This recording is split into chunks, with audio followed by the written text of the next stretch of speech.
Hello and welcome back to another Maya tutorial. This time we're looking at using the Extrude tool. So I've got a cube here with several divisions just so I can show you easily how the Extrude tool works. Now you can extrude a face, an edge or even a vertex, and by extruding we just pull a new section out of an object. So if I right click, go into face mode, and I'll select just one face to begin with, and make sure your menu set is on modelling and your shelf is set to polygons. Go up to edit mesh. Before clicking on extrude, go to the option box and reset settings. So go to edit, reset settings, then extrude. And you can see with the extrude tool, if I zoom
many times as you want just by pressing that button.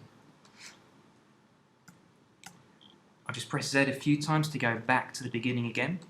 Now, if you selected more than one face, we'll go to edges in just a few minutes, but if I select several faces, so I'll select just these four.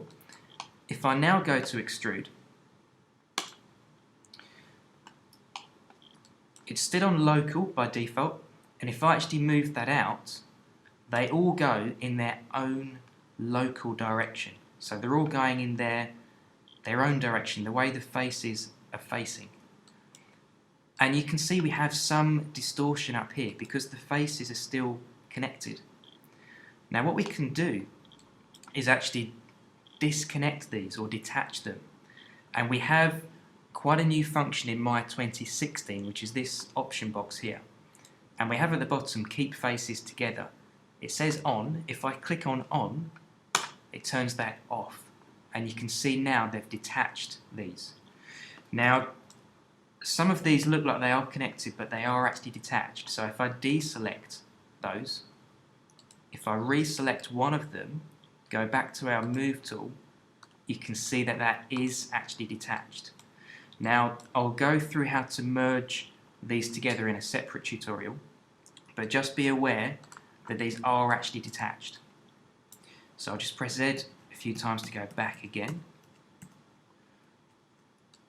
If I reselect these and extrude that out once more, so we have a local extrude, we can still switch to global and they'll go straight up, and you can detach the faces by clicking on the on or off switch, and you can still move that and then reattach it if you want to.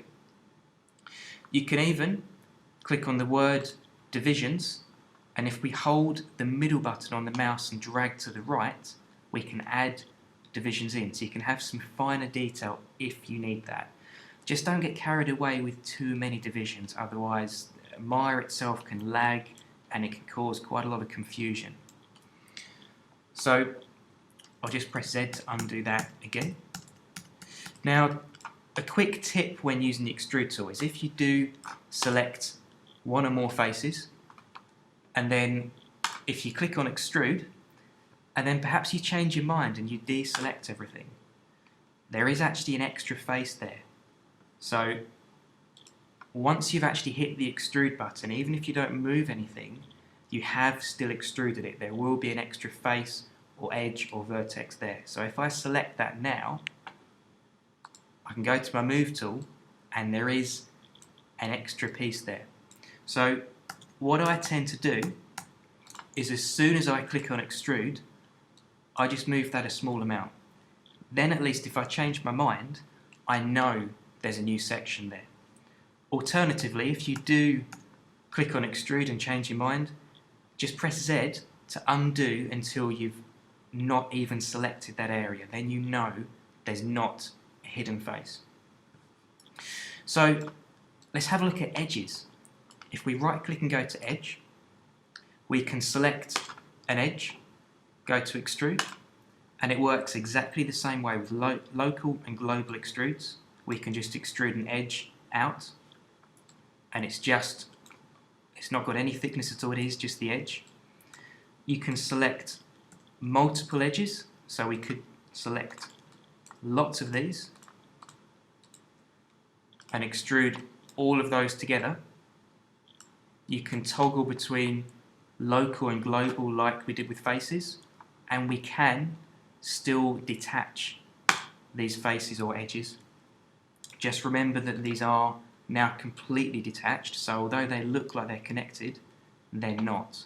So we can actually move those apart. Now, you'll need to practice this.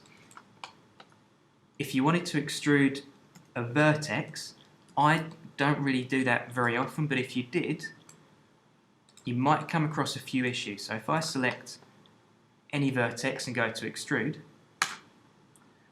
what you have now are tries. So each face has 3 edges. Now ideally you want to keep everything as quads or tries. You don't really want a mixture. And you'll find the faces that are connected to these tries now have 5 edges. So you'll need to split this up. There will be a separate tutorial on splitting faces you might want to watch. But just practice this. Give it a go. Make some notes. Try and keep your divisions as low as you possibly can. And just remember, if you do detach faces or edges, they are all detached even if they look like they are touching.